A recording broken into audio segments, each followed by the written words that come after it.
Hello, welcome to Foreign Policy Focus. This is episode 192, and I am the show's host, Kyle. On today's show, I want to address a couple things that are coming up in Congress moving forward that I think have a lot of importance, and then get into some things going on in the news other than the Iran nuclear deal, which is why I focused pretty much all the show's content on this week so far. For those of you who like to share the show, foreignpolicyfocus.libsyn.com and libertarianinstitute.org. Alright, so the things going on at home. We'll start with the Senate confirmation hearing for CIA Director Gina Haspel. Of course, the sequence of events that lead to Gina Haspel are pretty long, but more recently you had Rex Tillerson as Secretary of State, but Trump canned him and promoted Mike Pompeo, who was CIA Director, to be Secretary of State. Now, Pompeo was facing very tough resistance in his committee and may have been the first Secretary of State ever to not be confirmed by the Senate Foreign Relations Committee. However, at the last minute, Rand Paul backed down and voted for Mike Pompeo on a meaningless promise that Trump gave him, saying that Pompeo really does care about the war in Afghanistan and doesn't want it to go on forever. And so we have now an opening at CIA Director, and Gina Haspel, who was appointed to be Deputy CIA Director when Trump came in and promoted or nominated Pompeo to the position, stepped up. At her committee hearing yesterday, a 27-year veteran of the CIA, who is now 78 years old, that is Ray McGovern. I know he works with both veteran intelligence professionals for Sandy and I believe Veterans for Peace, or at least he, does a lot of work with that group as well. And he, stood up at the community hearing and tried to inform the people in the senators there that Gina Haspel has a record of being a torturer and that this is known. That at the very least between October and November to December of 2002, she headed a CIA black site in Thailand that carried out illegal torture of people, including waterboarding, while she was the director of that site. Then, years later, she got promoted, and there were videotapes made of the torture that occurred at that black site, and she was a part of destroying that evidence. So, obviously, this isn't a good person. You tell their moral conscience is incorrect. And when Ray McGovern shouted this, he was removed very forcefully by police officers. He was thrown to the ground. His shoulder was dislocated. And why this is really important is because of all the power that we give the CIA director, and that Gina Haspel will be in charge of an agency that has overthrown governments, that has funded cartels and terrorist groups and all kinds of other militias and armed insurgencies in order to attempt to overthrow governments, destabilize regions. They've carried out torture programs, secret kidnapping programs, and she was a part of a lot of the crimes that the CIA has committed. I mean, she is a lifelong veteran of that agency. And rather than having, somebody who you should have, like I said before, Ray McGovern, who's standing up and who has a moral compass that he trusts, and he's able to say, hey, look, something really wrong is going on here. This is a person that you will want to be a director of the CIA if you would even want a job like that. But I get into this a little bit more on the Liberty Weekly podcast, and I'll link to the episode in the show notes page. Patrick McFarland is a host of that show. Liberty Weekly has a great YouTube page, puts out great content. I think y'all should check it out if you already don't. We're both podcast hosts on Libertarian Union, and so if you go to Facebook and search Libertarian Union, you will find us, this group of podcasters. On that show, we also talked a little bit more Iran deal, and also for those of you who, donate to the show on Patreon, me and Pat recorded for about 30 minutes beforehand, just talking about a few other things that we're both releasing as bonus content. So if that's the kind of thing you think you like, and you like the show anyway, and you want to donate, think about doing that at patreon.com/foreignpolicyfocus. All right, the other thing I want to talk about going on soon is this new AUMF, and Rand Paul, I believe, I think it was Rand Paul in his op-ed that I'll link to in the show notes page, points out that there's really not committee hearings going on about this, and none of the senators are really looking to inform themselves. However, it's starting, I guess, to work its way through the Congress here. And basically what this will do is give the president near unlimited war-making powers. I broke this all down in a previous episode of Foreign Policy Focus that I'll link to in the show notes page. But some of the new details that have been brought to my attention since doing that episode are that this AUMF will allow the president to designate any person as an enemy combatant, an enemy combatant and an associated force of, one of these terrorist groups, and then notify Congress within 48 hours after doing this. And so it seems that this is a recipe to allow the president to create secret kill lists. As far as I'm aware, I couldn't find anywhere in that legislation that said, minus American citizens. And, President Trump has already expressed his desire to once again send people to Guantanamo Bay. And so do you have to worry about, the United States creating a situation where people can be designated as terrorists and swooped off to Guantanamo Bay and, never given a trial or anything else? It would definitely seem to authorize that, and kill list are the two, I think, big concerns with that detail of the AUMF. And also just the fact that this isn't a bill that has any hard sunset or anything. It continues to go on if Congress doesn't repeal it, and it would need a 2/3 vote potentially to override the president's signature if the president wanted to continue the war. And, the problem with this AUMF, the fundamental problem with this is it's written to justify the wars that America is already fighting. What the senators are realizing is that when people speak out, the anti-war votes, especially the anti-war votes on the right, and say the United States is way out of bounds of the AUMF, and we need a new justification to continue waging these wars. And so now they're going to write a piece of legislation that justifies every single war that the United States is already fighting, rather than actually doing what Congress's job to do is assess which of these fights are worth fighting, and then figure out what the desired outcome is, and then pass some kind of authorization for force that lays out a path for the president to follow to achieve those ends. But in no way that is what we have going on here. It allows, the president to designate pretty much anyone an associated force. And I'm not sure if I discussed this on the last episode of Foreign Policy Focus or on Pat's show Liberty Weekly, but I have pointed out that, let's say the United States designated a group like the IRGC as a terrorist organization or an associated force of one of the enemies of the United States, whether it be Al-Qaeda, ISIS, the Taliban, the Haqqani network. I mean, nobody knows what the Haqqani network is anyway, so why not say that that's an associated force of Iran or something like that? And then the United States would give itself permission to go pursue those people within Iran. And then, once we're there and the rest of the Iranian army is fighting against us, then I guess we have to fight against them too. And, I think through very small leaps of, logic, which we've seen the United States government do much more in the past to justify. I mean, they took a bill said to go take out Osama bin Laden in the Taliban, and they're now fighting a war in West Africa against Al-Qaeda and the Islamic Maghreb.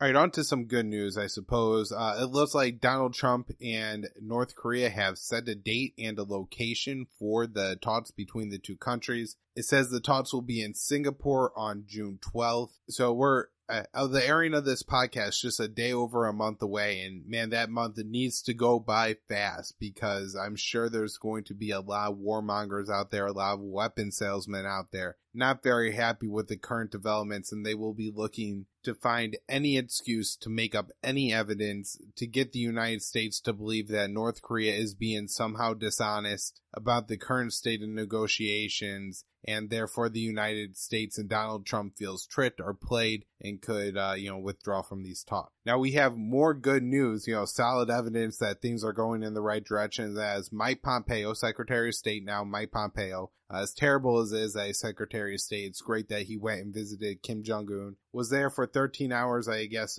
spoke with Kim Jong-un directly, and then returned home with 3 Americans who were imprisoned in North Korea. Now, those Americans, I believe, were imprisoned for breaking North Korean laws, and I'm sure the laws were something like, I think Otto Warmbier had tried to steal a poster or something like that, to show and to expose the North Korean propaganda. And so since they've been held to prison sentences given to them by the North Korean government, and, it'll be interesting to hear what they say the conditions there were like. One of the concerns I do have, not that, I think it's great that these people got released, But man, it seems like it could really be used to, parade them around the country and saying, hey, the conditions in North Korea are so terrible. And this could really, be exploited by the warmongers, unfortunately. It is interesting, too, that if you look at how the neocons react to the news on North Korea, the first time Mike Pompeo, went to visit North Korea, that time he was CIA director, they, boo-hooed on this one and said, well, he didn't come back with the American citizens, which is what Trump should have had him do. See, Kim Jong-un's playing Donald Trump. This time, Mike Pompeo goes and comes back with the American citizens, and they say, well, nobody should praise North Korea for releasing hostages. And it's like, you can't keep moving the goalposts like that. We also have Kim Jong-un flying to China to visit with the leader there, Xi. It looks again like things are moving in the right direction. Some are speculating that this flight was done as kind of a test flight because Kim Jong-un will likely have to fly to Singapore. All right. So there's been a couple developments worth mentioning on the Iran nuclear deal since the last episode. A poll came out saying that only 29% of Americans support withdrawing from the Iranian nuclear agreement. And so Trump did something here that was highly unpopular. I'm guessing all 29% of the people that didn't want the U.S. to withdraw from the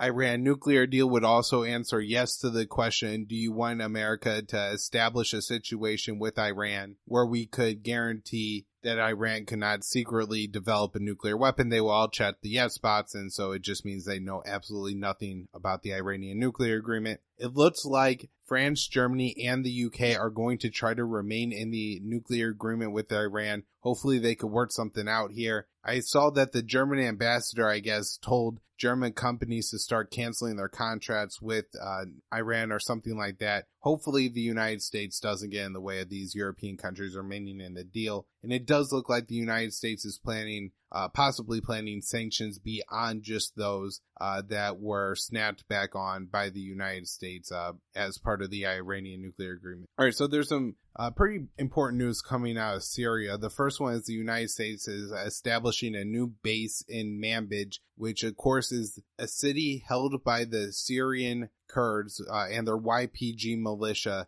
that is west of the Euphrates River, and that crosses a red line for Turkey, who is a NATO ally of the United States, but an enemy of the Kurdish people and the Syrian Kurds. Turkey has long threatened to attack the Kurds stationed at Manbij and has, threatened the United States soldiers should they fight along with them. It looks like this new base is going to house both U.S. and French soldiers, and we know that there's international soldiers, both U.S., U.K., and France, operating in Manbij before this, but looking to expand that, I suppose. We also have some developments in fighting between Syria and Israel now. It looked like there was Israeli airstrikes on Syria, which kicked this whole thing off. Then Syria or Iran fired back at Israel. Now, so far I've been unable to decipher between whether it was the Iranian Quds Force or the Syrian government or some other group, Hezbollah, that fired those missiles at Israel. It looked like 6 of the 20 rockets,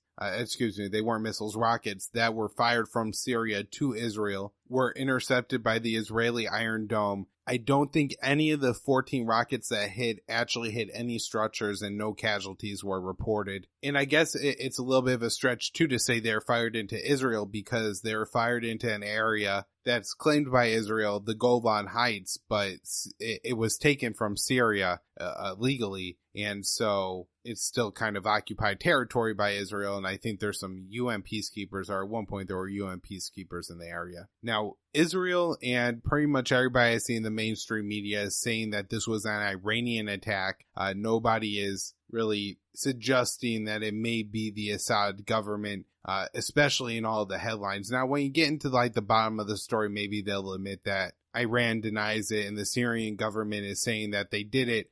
Will Porter had an interesting tweet where he saw a Syrian member of parliament tweeted out in response to an IDF tweet about attacking Assad, or Iran firing on Israel, saying that, no, you dummies, it was the Syrians. Now, it looked like whoever carried out that strike, it provoked a response from Israel then, who carried out a pretty large missile attack and Syria. On Monday, I'll have a lot more details about this for you. Hopefully, I'll be able to tell you if it was either the Syrian government or who launched the missiles into Israel. But the Israeli missile attack killed up to 23. Israel claims to have destroyed 5 of the Syrian anti-aircraft positions, and 15 of the 23 dead were foreigners, maybe suggesting that these were either Iranian or Hezbollah troops. And other than that, I don't have too much to say about this situation. Yeah, I know it's kind of a hot button right now, and a lot of people are out speculating about it, but at least from what I've read, I don't feel comfortable telling you anything other than what I just said. Lebanon, they had elections there, and the Hezbollah coalition was able to take a majority of the parliamentary seats and will be able to, I guess, form a government there. Now, the Lebanese power sharing structure works that I think there's a Christian president who controls quite a bit of power, and then there's Hezbollah, who holds the Speaker of the Parliament position, and the Shia Lebanese, and they hold a large portion of power. And then there's a Prime Minister of Lebanon who I believe holds a little bit less power than the other two, and this is a Sunni Lebanese. Now, because Hezbollah won the election, there are Sunnis within their coalition, and the new leader the new Prime Minister, I should say, of Lebanon will be some sort of Sunni from this coalition. Now, there seems to be a pretty strong reaction in Israel about this. I saw one member of parliament tweeting, well, Lebanon is now Hezbollah, which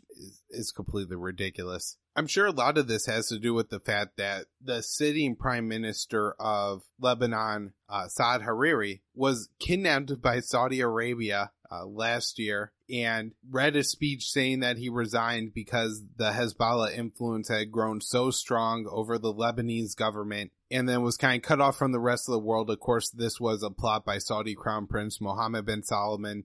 The French president seemed to intervene and say that Hariri was due in France, and so it seemed that Saudi Arabia had no choice but to let him leave. However, it's important to note that Hariri's kids were still in Saudi Arabia. Now, Hariri returned to Lebanon. The Christian president, I believe his last name is Annan, rejected Hariri's resignation, and he remained prime minister up until, he's going to be replaced here. And so I'm sure that a lot of people saw this story, and this had to really delegitimize Hariri and his party. I want to talk about Afghanistan a little bit, just because when you evaluate that the United States has been at war in that country for, going on 17 years now, and you start to ask yourself, well, what's the mission? What's the end game of our war? Because we've controlled most of the country, and now we don't control all of, the country, and the Taliban are taking more and more territory. And so one of the missions right now is to secure Kabul, which is the capital city of Afghanistan. However, it seemed almost as soon as the United States made that announcement, suddenly there's just been a rash of suicide bombings and attacks in Kabul, and hundreds of people are dying. And it's just unbelievable how much the U.S. policy in Afghanistan has continued to fail over the years. It never gets any better, any closer to success. The only thing that we could do is add in more and more American troops and spend more and more money. We can push the Taliban back for the time being, but eventually it just kind of rebounds. Last thing I want to talk about, and I need to probably get a guest on this show to talk to me about Venezuela, because when there was those recall elections going on last year, I think I missed the mark a little bit on, the polling numbers and actually how much support Maduro has in Venezuela and what the political landscape there is like. But importantly, we have U.S. Ambassador to the end, Nikki Haley, saying that the United States policy for Venezuela is to increasingly isolate the country until Maduro is forced out. Of course, this is kind of one of the steps in the American plan to overthrow leaders across the world. We saw a similar policy with Saddam Hussein in Syria, so probably not going to work. Probably going to lead to a situation where there's a lot more death in Venezuela than there needs to be. While a lot of the fault of the poverty of the Venezuelan people can be chalked up to the Venezuelan government, the United States, by preventing the country from trading with its partners, by being able to access the global markets, will make that worse.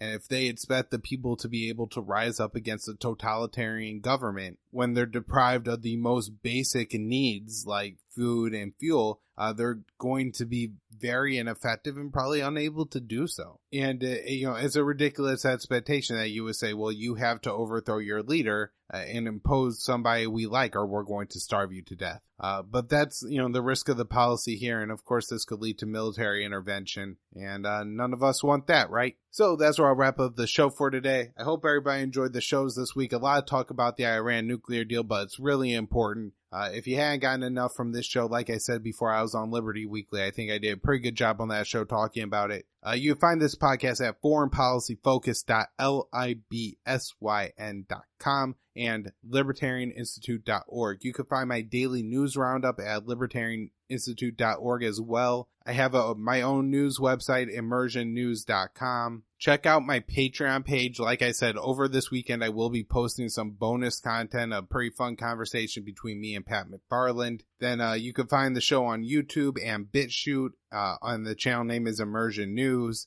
On Twitter at KYAAALE. And as I mentioned in the show, Facebook is Libertarian Union. Thanks, everybody.